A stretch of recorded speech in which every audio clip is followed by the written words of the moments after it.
Hoje o nosso programa vai ser bem especial e é sobre uma questão que vem atingindo muito fortemente a população brasileira, que é a questão das bets, né? Como que as bets atuam na questão da saúde mental. Para nos ajudar aqui hoje a entender um pouquinho disso, desse fenômeno, nós temos o professor e neurocientista da UFMG, Bruno Rezende de Souza. Boa tarde, Bruno. Boa tarde, obrigado pelo convite. Agradeço muito, vai ser sempre uma honra para mim bater papo aqui, falar um pouquinho sobre as bets e falar dos problemas, né, das bets, obviamente. É isso aí, a gente tem muito o que conversar, né? Se alguém quiser mandar uma pergunta, para qual número manda? O número aqui é o 996611067, tá? 996611067. Pode mandar sua mensagem de texto ou sua mensagem de voz. Exatamente. Quiser saber um pouquinho mais sobre esse assunto das bets, perguntar aqui para o nosso professor, fique à vontade. Então a gente agora vai entrando aqui um pouquinho mais nesse assunto, né? Por isso que a gente trouxe hoje aqui um especialista para nos ajudar a decifrar um pouquinho disso, entender como que as bets atuam na nossa saúde mental. Então temos muitas perguntas, né? Se isso é um problema individual, se isso é um problema coletivo.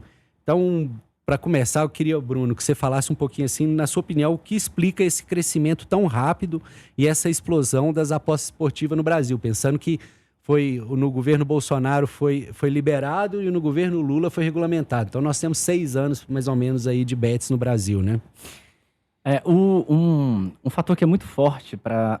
Na verdade, sim, né? As bets está sendo um problema mundial, né? A gente vê o crescimento agora, inclusive nos Estados Unidos, que é também um outro lugar que vocês vão entender um pouquinho por que é um problema grande e por que é tão similar ao Brasil. Um dos grandes problemas da bet aqui no Brasil é a vulnerabilidade. A vulnerabilidade da população que deixa com que facilite que as bets cresçam tanto no Brasil.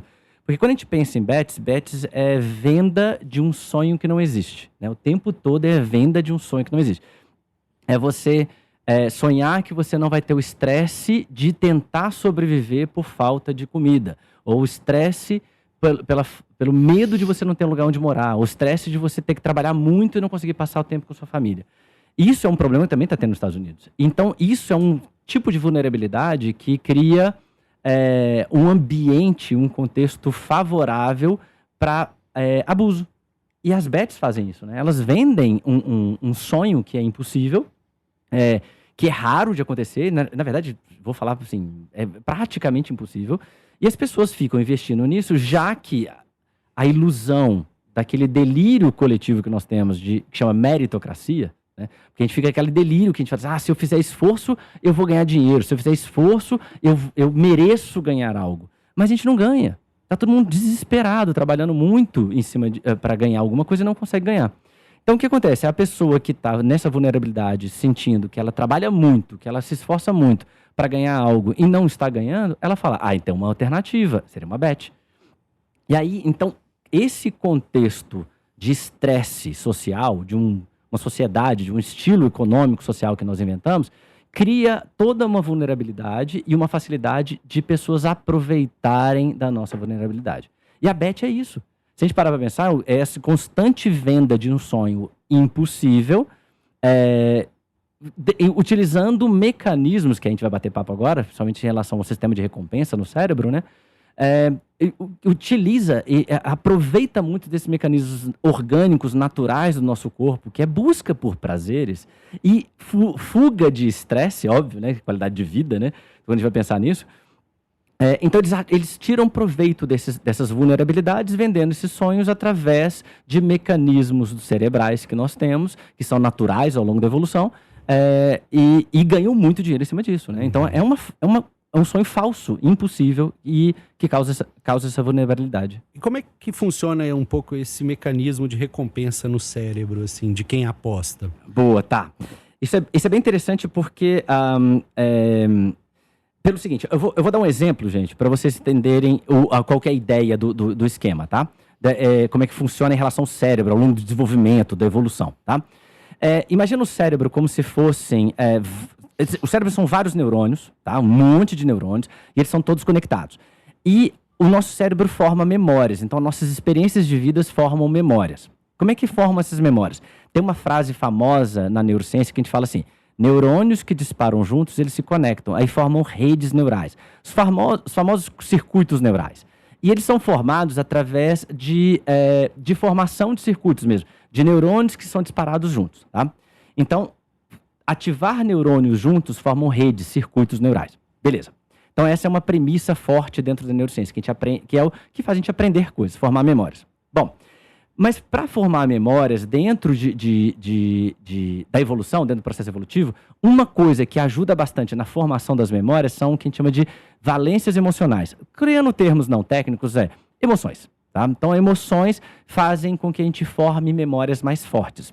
Exemplo, você vai formar uma memória muito forte do casamento. Você casou, você ficou muito feliz, as memórias vão ficar muito fortes por causa da felicidade, da alegria que você teve naquele dia. Agora, quando você tem uma coisa muito ruim, um trauma, um acidente, alguma coisa, a mesma coisa. O tempero da emoção consolida, fortalece muito essas memórias, tá? Então é o seguinte, para a sobrevivência dos animais, é muito importante ter uma valência emocional positiva ou negativa, ou seja, prazer ou tristeza, né, um desprazer, e isso faz com que a gente guarde a memória. Por que na evolução isso foi importante? Para pensar. Você está lá como um primata, né, o primeiro, Ardipithecus ramidos, que é um dos nossos antigos, lá dos nossos antepassados, nossos primos primatas. O que acontece com ele? Lá há 1 milhão de anos atrás. Ele andava lá na savana, na África, e caía uma fruta de uma árvore. É muito importante ele guardar que aquela fruta é daquela árvore, tá? Isso é muito importante para a sobrevivência dele, porque depois ele vai voltar e vai na mesma árvore pegar a mesma fruta. Então, o que acontece no processo evolutivo? Esse Ardipithecus ramido, lá meu primo, ele foi lá, comeu essa fruta, a fruta estava muito gostosa, e aí o contexto ambiental, o ambiente, os estímulos ambientais estão ativando o cérebro vários circuitos diferentes. Quais são esses?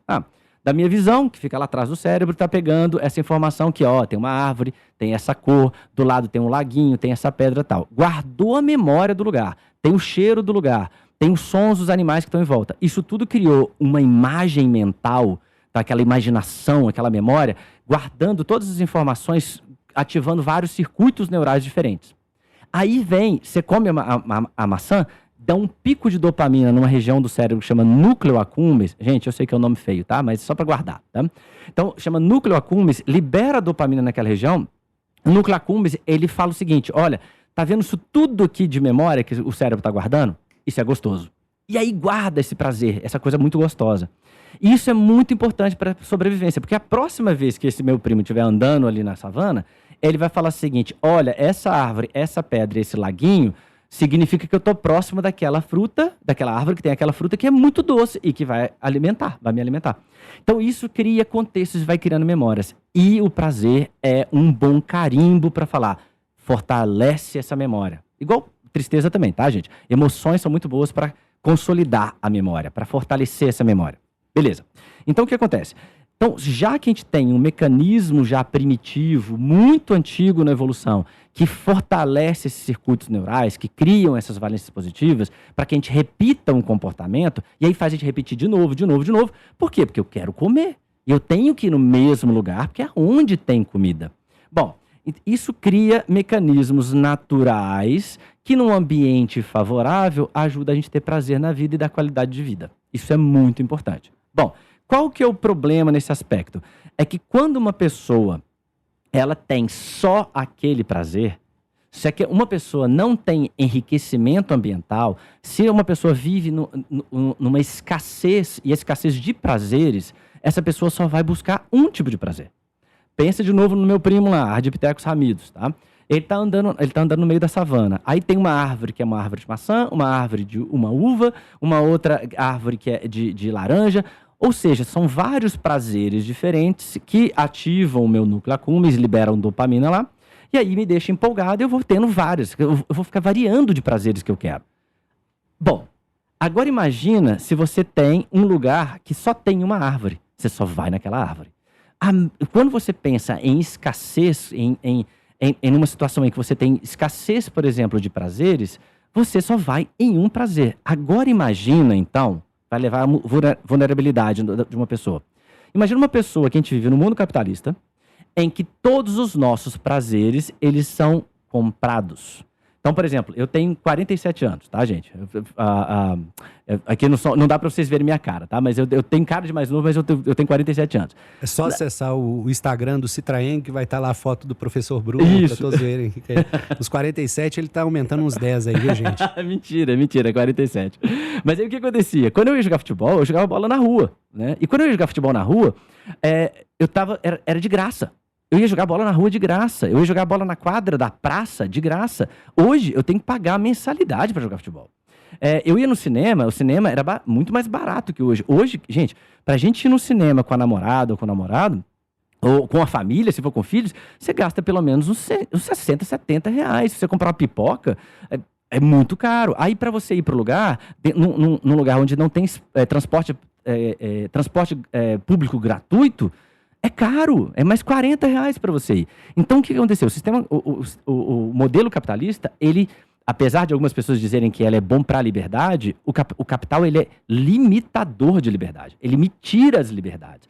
Então, se eu não tenho liberdade de vários prazeres diferentes, o que acontece para mim eu vou no prazer que é mais fácil. Qual que é o prazer mais fácil? Gente, a gente acabou de inventar um jeito que é no celular, ganhar prazer no celular. Aí, rede social, você tem prazer fácil de ter sociabilização sem necessariamente você passar pelo estresse de socialização. Socialização é muito mais difícil. Você tem que conversar com a pessoa, interpretar a expressão facial da pessoa e tal. Isso não é fácil. Aí a gente vai no celular e pronto. Deu 2 curtidinhas lá no Instagram de alguém e tal. Pronto, socializei por hoje, né? Assisti uns vídeos, socializei.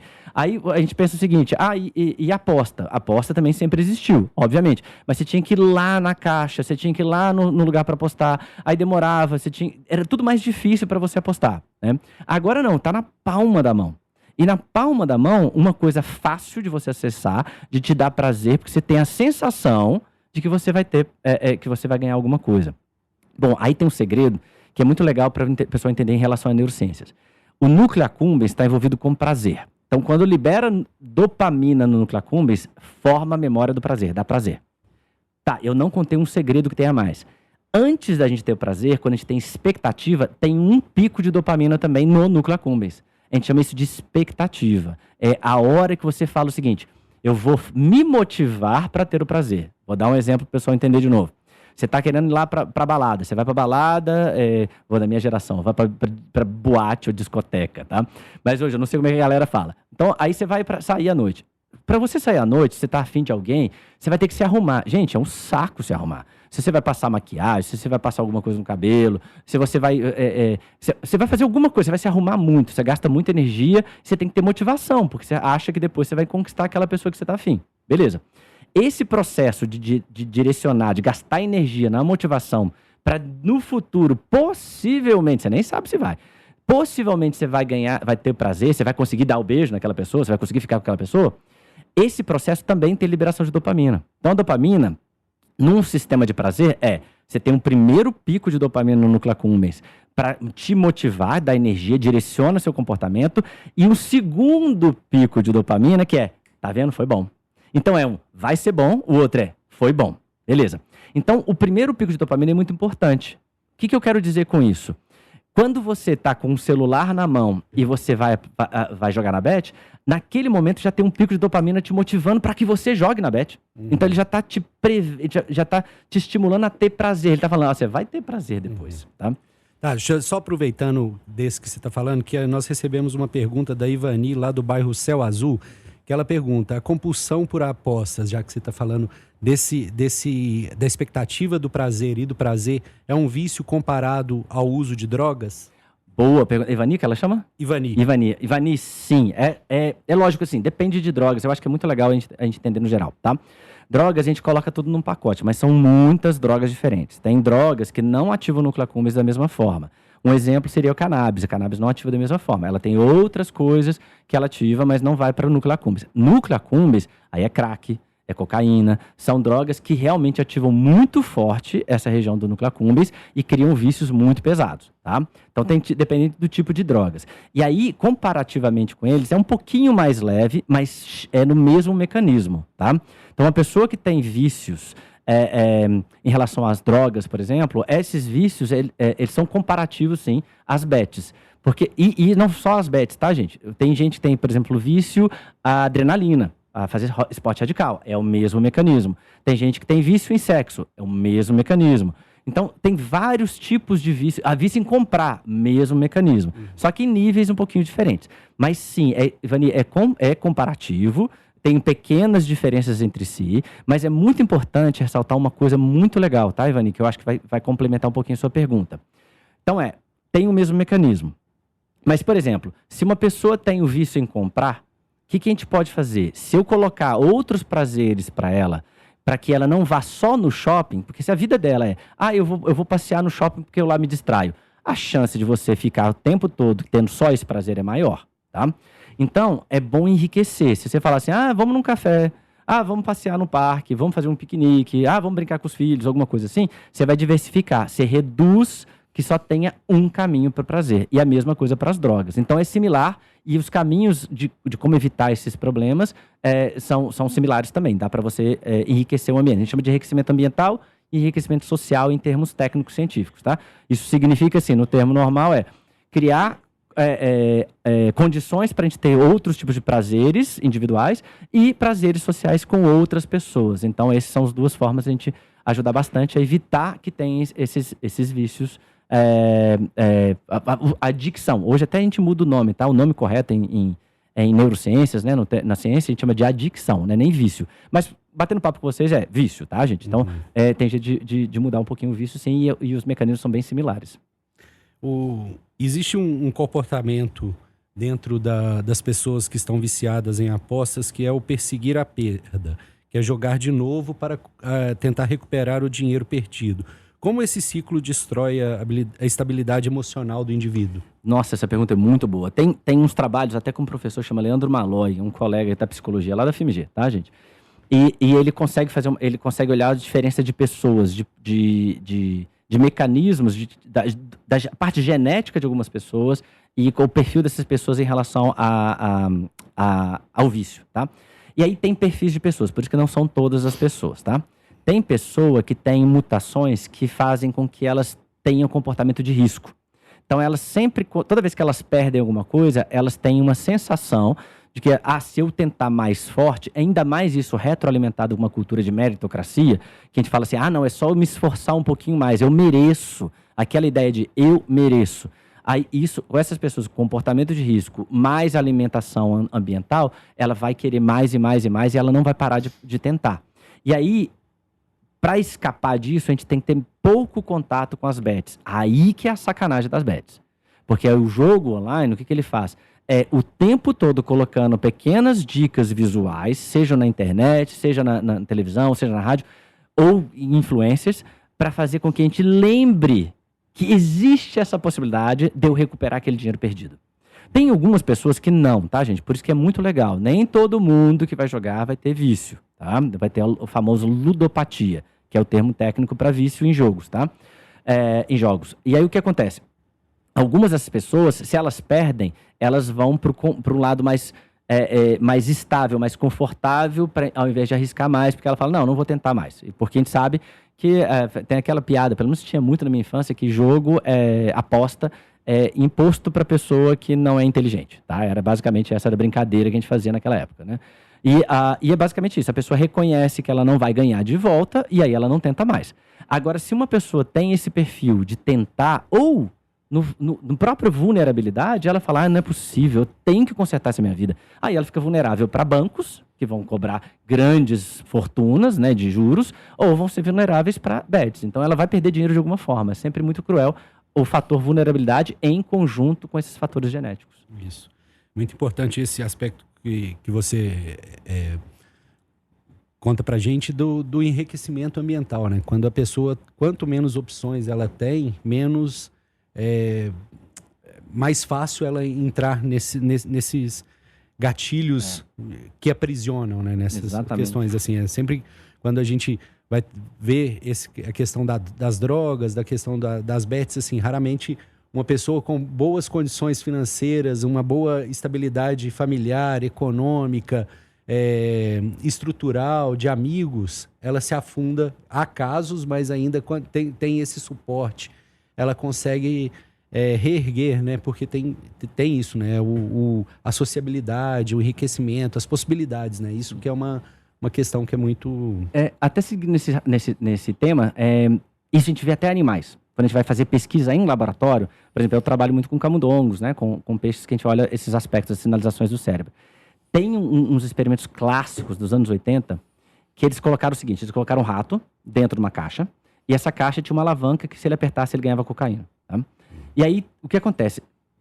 Sim, ele começa a apertar 200, 300 vezes por minuto para receber a cocaína. Então ele fica apertando a alavanca sem parar, tá?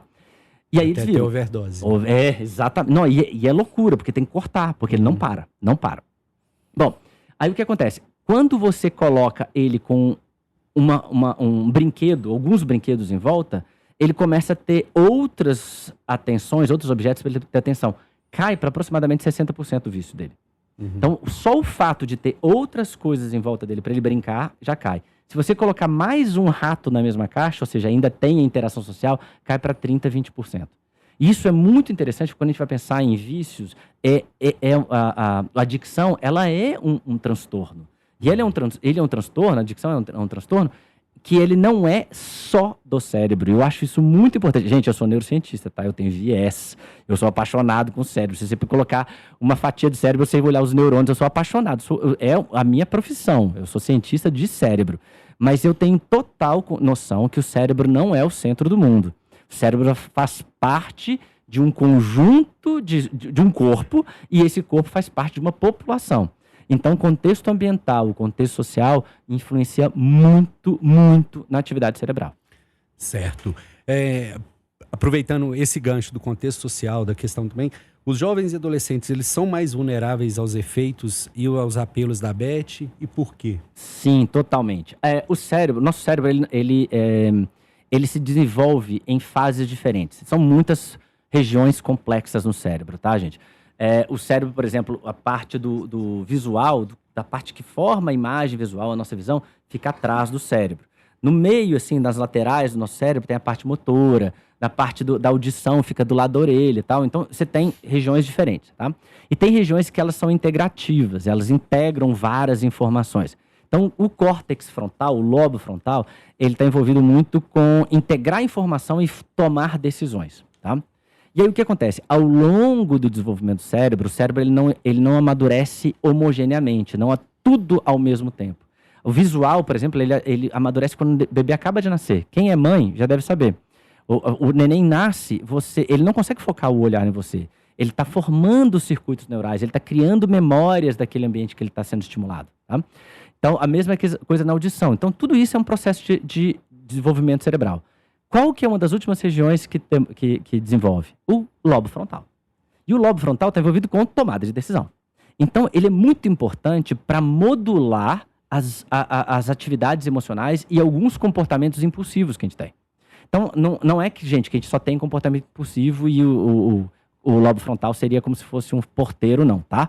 Mas é porque ele modula isso. E no cérebro adolescente, tanto da mulher quanto do homem, essa região é a última que desenvolve. E nos homens termina por volta de 22, 23 anos. E das mulheres por volta de 18 anos. Então, por isso que é muito cruel a gente ver, por exemplo, um estado colocar jovens com 18 anos para ir para a guerra. Porque ele está indo para a guerra, a parte emocional dele está bem desenvolvida, ou seja, ele vai ser bom para criar traumas, mas o lobo frontal dele, que vai inibir para ele ter consciência das consequências, não está bem desenvolvido. Então, esses indivíduos jovens, eles estão vulneráveis pela sua impulsividade e pela sua dificuldade de prever consequências dos atos. E aí, o que acontece? Se você expõe indivíduos, mesmo que sejam acima de 18 anos, mas estão lá até 20, 21 anos, esses indivíduos, as BETs, eles só têm isso como prazer para eles, esses indivíduos ficam consideravelmente mais vulneráveis ao abuso do jogo ou à adicção em relação aos jogos. É isso aí. Daqui a pouco a gente volta mais conversando com o Dr. Bruno aqui.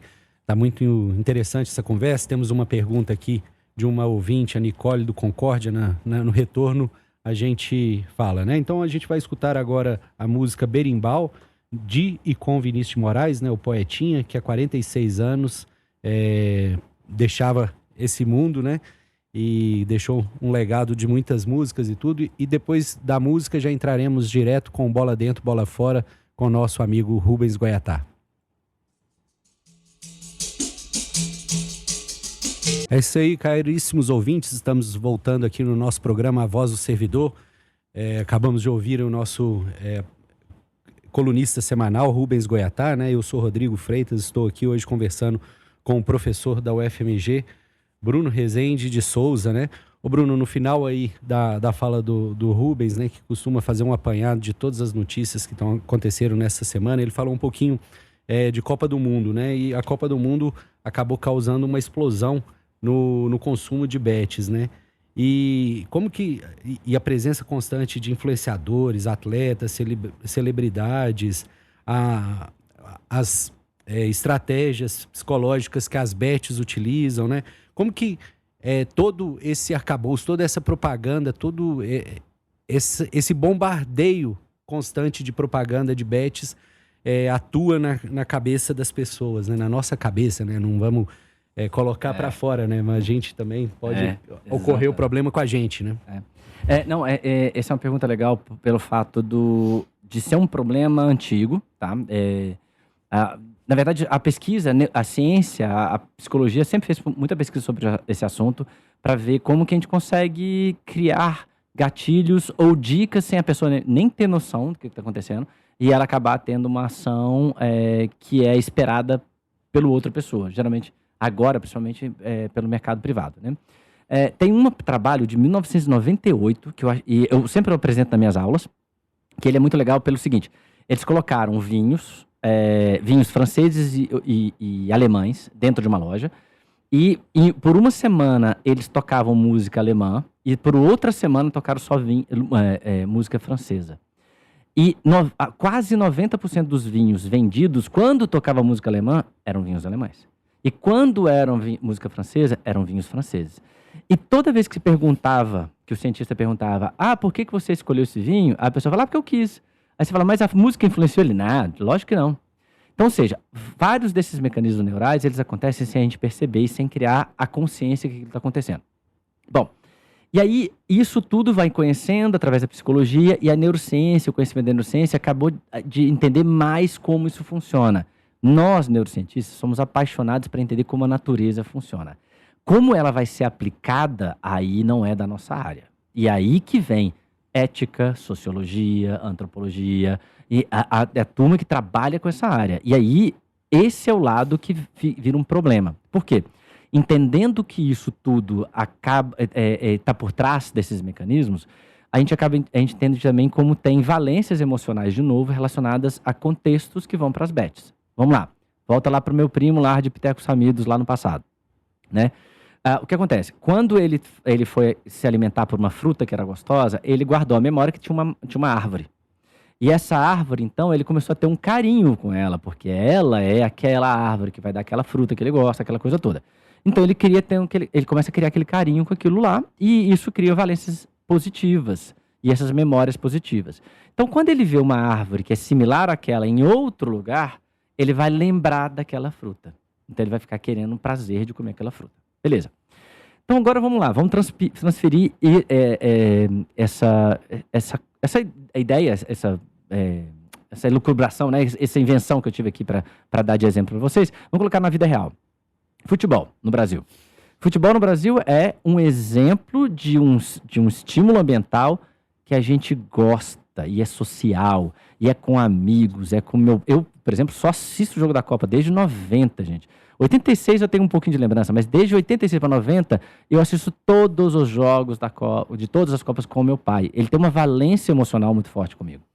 Então, eu tenho uma vulnerabilização, porque na hora que eu estou vendo futebol, eu tenho uma vulnerabilização de ter afeto positivo. Gente, é o futebol, eu estou tendo um prazerzaço de assistir, não hoje em dia, tá? Porque a seleção está muito ruim, mas eu tenho um prazerzaço de assistir televisão, de assistir futebol, de gostar de futebol. E junto com isso tem a valência ainda de ter meu pai, a minha mãe que faz uma pipoca, aí ela sai lá porque ela fica nervosa, aí tem meu irmão, aí tem um momento muito gostoso com meu pai e com meu irmão. Beleza. Então eu criei, olha só, o contexto ambiental tão forte, de valências emocionais, de emoções positivas tão forte, aí você joga no meio dessa informação, porque o cérebro é burro, tá, gente? Vocês me desculpem, eu sou neurocientista, mas o cérebro é burro pra caramba. Aí você joga um símbolo no meio da televisão falando, bet. Gente, você tá ativando o núcleo accumbens com dopamina agora. Você tá todo cheio de prazeres, você tá curtindo aquele momento. O cérebro não sabe a diferença se aquele símbolo faz parte do contexto. Simplesmente ele faz parte. E aí ele começa a guardar aquele símbolo. Eu não vou nem citar quais símbolos, tá, gente? Vocês já sabem. Tem animais, tem um monte de coisa. Ainda mais, o pior, eles colocam símbolos que são ainda infantilizados. Ou seja, ainda para tirar toda a aversividade que a gente pode ter em relação àquele símbolo. Aí coloca aquela coisa toda, o que faz?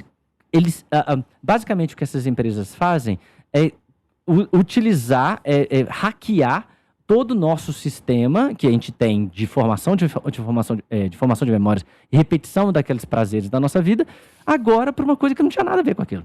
Né? Então, criou aquele vontade. Agora você tem prazer. Inicialmente era um prazer da sua família, agora tem um prazer de jogar bet. E aí coloca uma pessoa que também você sabe que não tem nada demais, na verdade é uma pessoa super legal que luta contra o racismo na Espanha. Aí você fala, nó, que legal, esse jogador, adoro esse jogador. Aí ele vai e faz propaganda da bet. Aí você fala, ai, aquele cara do meu lado, ele luta contra o racismo. Aí você confia nele.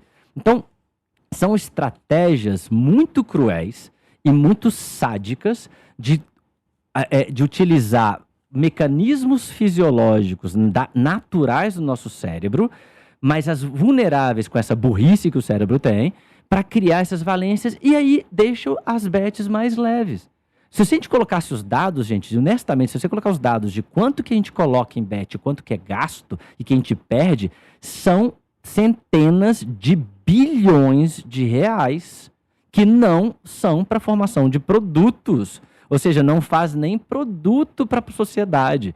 Então, se a gente olhar em um olhar crítico, a gente fala, isso está errado, não tem sentido eu fazer isso. Mas nosso cérebro é burro.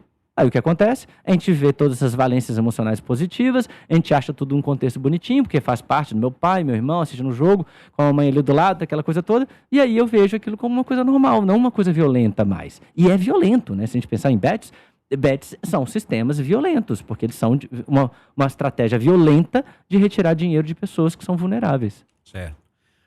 E além desse prejuízo financeiro que você contou, assim, tem a questão que o vício destrói relações, né? Como o isolamento social e a vergonha de admitir as dívidas acabam agravando esses casos de depressão.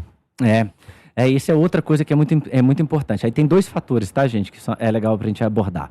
A primeira se você perde dinheiro, obviamente você amplifica a sua vulnerabilidade. Né? Se a gente vive num sistema que capital vale mais que vida, eu acho muito legal. Outro dia eu estava assistindo o ICL e o Demore fez um comentário maravilhoso, que ele falou assim, feminicídio seria um problema. Mas por que feminicídio é problema e latrocínio não é? Né? No sentido seguinte, ninguém reclama do latrocínio, porque você assassina alguém depois de você roubar algo que é o capital. Mas o feminicídio, aí é mimimi. Não, peraí, gente. Tudo é morte, é matar alguém. Mas o matar porque roubou alguém é muito pior do que matar porque é uma mulher. Não tem sentido, né? Então, dentro dessas ideias, é muito importante a gente entender que as bets, elas participam desses processos, né? Que levam a vulnerabilidade, a pessoa perde dinheiro, então ela fica vulnerável, e aí dentro de um sistema que a gente tem dificuldades para ter uma casa, que é um absurdo, né? Hoje o valor de um apartamento é um absurdo, né? Tudo deixa a gente vulnerabilizado, e a gente fica desesperado para conseguir manter um pouquinho de saúde mental que faz parte da vida, né? De ter dinheiro. Você precisa ter dinheiro para você ter prazer com seus filhos, de novo. Tem que pagar para jogar futebol, tem que pagar para sair com os amigos, essas coisas todas, tá? Então, esse é um traço. Você perda de dinheiro, é um dinheiro que não tem retorno, não é investimento. Tirem da cabeça, não é investimento. Investimento volta. Bet não é investimento porque não volta, tá? Então, essa é uma característica principal para pensar que seria um problema para as bets, tá? Então, esse é um aspecto. A segunda coisa é em relação à vergonha. Vergonha por quê? Porque, de novo, nós acreditamos, e principalmente no mundo ocidental, tá, gente? A gente tem uma força muito grande. Eu tenho amigos de outros países, né? Pela minha experiência acadêmica, né? De conhecer muita gente de fora, porque é o jeito que a gente troca as informações. eles ficam impressionados com a cultura ocidental, que nós supervalorizamos a meritocracia. E a gente valoriza a meritocracia que não existe, ela é utópica. Por que a gente está falando isso? Porque se você acredita que você é responsável por tudo que você faz e tudo que você recebe, se você faz alguma besteira, você vai assumir que aquele risco é seu. E é só seu. Você é culpado pelo aquilo. E aí a pessoa desconsidera que tem fatores genéticos, que tem fatores ambientais, que tem estímulo, tem alguém que tem interesse de acabar com a sua vida, porque ela quer ganhar muito dinheiro e colocar numa ilha de paraíso fiscal. E aí essa pessoa não consegue entender que ela é vulnerável nesse aspecto e que ela não tem culpa disso. E aí isso atrapalha muito a saúde mental dessas pessoas. Então, pelo perda de dinheiro e pelo excesso de culpa. E o excesso de culpa, dentro do aspecto que a gente vive, dentro do contexto que a gente vive, ainda entra o processo de que a pessoa tem culpa, aí tem vergonha, aí como não tem vergonha, ela não busca ajuda. Essa pessoa entra no loop que vai levar ao suicídio, vai levar à morte dessa pessoa, ou abandono da família, ou fugir daquele lugar. Por quê? Porque a pessoa continua, mais uma vez, colocando toda a causa do problema na tomada de decisão que ela teve. E ela desconhece que aquela tomada de decisão tem um monte de fatores, sejam genéticos, ambientais, e abusos sociais e econômicos, porque levaram ela a essa tomada de decisão. A tomada de decisão não é isolada. Só para vocês terem uma ideia, quando a gente conquista alguma coisa, a gente fala, eu consegui. Mas pisa na bola uma vez com o seu namorado ou com o seu namorado. O que você faz? Você justifica que foi por outra coisa. Você nunca assume que você fez a besteira. Você fala assim, não, eu beijei aquela menina ou eu beijei aquele menino porque eu estava bêbado. Não, peraí. Então, vamos lá, a gente tem que assumir. Ou ser coerente. Tudo da nossa vida tem influências externas. Tudo. Então, o contexto ambiental, ele modula a atividade cerebral completamente. Exatamente. A gente recebeu uma pergunta aqui da Nicole, do Concórdia, que ela fala assim, o jogador atua escondido da família, por vergonha, isso que você estava falando, professor, e busca dobrar a aposta para tentar recuperar o valor perdido e entra em um perigoso ciclo. Isso é um fator que pode ter consequências graves. Como sair desse vício? Nossa, Nicole, essa é uma pergunta excelente, é super difícil, né? Ela é muito difícil. De forma bem sucinta para começar e depois eu posso elaborar em cima, tá? Busca de psicólogos, tá? CAPS. Gente, eu sei que muita gente brinca com CAPS. Eu acho que é uma brincadeira que a gente devia parar de fazer. CAPS é uma coisa séria e está ajudando muito. A gente publicou um trabalho esse ano, um artigo científico, mostrando como a reforma psiquiátrica saiu numa revista científica que chama Lancet, que é uma revista científica famosa, tá? E a gente publicou esse ano mostrando que depois da reforma psiquiátrica, com a entrada das CAPs, reduziu muitas internações psiquiátricas, tá? Saiu esse ano, depois eu posso mandar para vocês aqui pela rádio, para vocês conhecerem qual é o artigo, tá? Então, se a pessoa tem, então, de forma simplificada, procura CAPS, procura ajuda psicológica e ajuda psiquiátrica. Tem que ser os dois juntos, tá? Os dois trabalham muito bem juntos, porque um pode ajudar no medicamento quando o cérebro está numa fase que ele não consegue se recuperar sozinho, ou com a ajuda só do psicólogo, e o psicólogo porque ele ajuda a amplificar os efeitos do medicamento. O medicamento sozinho também não ajuda, tá, gente? Eu sei que às vezes a gente fala assim, vou tomar só um Rivotril, vou tomar um antidepressivo, um ansiolítico, mas o psicólogo ajuda muito, a psicóloga também ajuda muito nesse processo, tá? Então isso é muito importante como saída, viu, Nicole? Então, a pessoa fica com vergonha, tem que conversar, e eu acho que o mais importante, infelizmente, para quem está com problemas com familiares, é saber conversar sem colocar culpa. Tirem a ideia da culpa. Tirem a ideia de punitivismo. Punitivismo não funciona. Isso é histórico. Punitivismo não funciona. A gente tem várias prisões, vários sistemas de punição severa e a gente continua tendo problemas mesmo assim. Não é um processo educativo. É um processo educativo fraco, tá? Então, dentro desse processo, não coloca a culpa, não faça essa pessoa se sentir ainda pior. Acolhimento é a melhor coisa que deve ser feita, mas acolhimento sozinho também não ajuda. Então, precisa de ajuda profissional. Então, acolhimento em casa, É difícil, eu sei, gente. Eu já tenho amigos que passaram por vários desses processos. Graças a Deus eu não tive esse problema dentro da minha família, mas eu tenho amigos que passaram por esses processos. Mas sem ajuda profissional, tudo fica mais difícil. Então, CAPS, aproveitem o CAPS. Vamos valorizar o SUS, por isso que é muito importante. O SUS é uma das melhores... Uma vez eu vi um meme hoje falando assim, agora a seleção brasileira perdeu, o que a gente tem orgulho? Aí a pessoa respondeu embaixo, SUS, Universidade Pública, Fiocruz, falei, é verdade, né? Então, é exatamente, aproveitem que nós temos isso. Então, ajuda profissional, psiquiatra e psicólogo, tá? Professor, a gente está chegando ao final do nosso programa. Queria rapidamente que você repassasse para a gente, assim, para as pessoas que estão ouvindo, quais são os sinais na rotina que a família deve observar se um parente está desenvolvendo algum problema mental relacionado a jogos, rapidamente pra gente. Sim, são coisas bem simples, tá, gente? É muito fácil não, né? Mas são coisas que dão dicas pra gente que tá acontecendo alguma coisa. Isolamento social, isso é clássico, é muito fácil, e isso acontece em vários tipos de vícios, você vê isolamento social.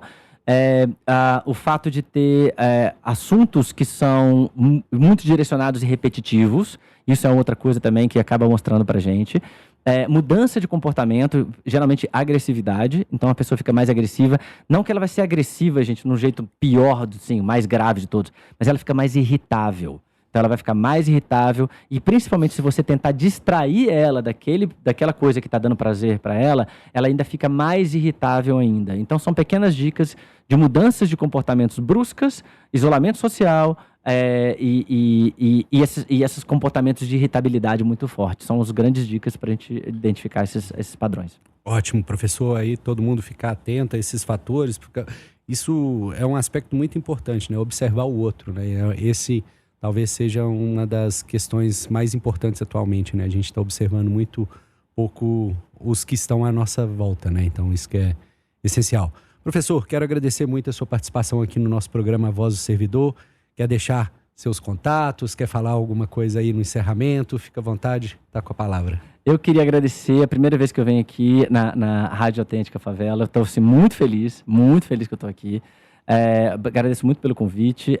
Eu queria falar para vocês, gente, para lembrar para vocês, que nós somos animais sociais, nós somos primatas sociais, e por sermos primatas sociais, apesar de a gente ter um sistema econômico social que prestigia e hipervaloriza a individualidade, o individualismo, não tem jeito, tá? É um dos modelos de depressão que a gente faz em camundongos no animal, isola os camundongos, eles entram em depressão e eles entram em transtorno de ansiedade. Então, lembrar que nós somos animais sociais e empatia é parte da nossa natureza, não é algo a mais. É só a gente alimentar esses comportamentos pró-sociais e pró-empatia, para a gente se cuidar, porque juntos a gente é muito mais forte. E as minhas redes sociais, para quem quiser conhecer o meu laboratório, ele fica no Instagram ou no Twitter, né? Agora é com X, né? Neurodev, então neuro de neurociências, tá? Então é Neurodev, D de dado, EV, então é Neurodev de desenvolvimento e evolução, Neurodev UFMG, tá? Então Neurodev UFMG, para quem quiser conhecer o laboratório, e para quem quiser me ver reclamando das coisas no meu Instagram, é B de bola, RS Neuro. Aí vocês podem também ver um pouquinho das minhas reclamações. Mas já aviso antes, eu reclamo muita coisa, tá? É isso aí, pode ir lá ver que o professor, inclusive, é carnavalesco também. Vi no Instagram dele lá, tá aqui no Curte os Blocos de BH, né? Então, para encerrar o nosso programa A Voz do Servidor dessa semana, gostaria de colocar hoje um clássico do cancioneiro mundial, né? Que hoje morreu a Bonnie Tyler, aos 75 anos, a cantora britânica. Então a gente vai escutar agora Total Eclipse of Heart, sua música mais conhecida. Ela, inclusive, há 46 anos atrás, ela tem uma gravação muito famosa com o Fábio Júnior, da música Sem Limites para Amar. Então é isso, muito obrigado a todos os ouvintes, obrigado Rádio Favela e até semana que vem com mais um programa A Voz do Servidor.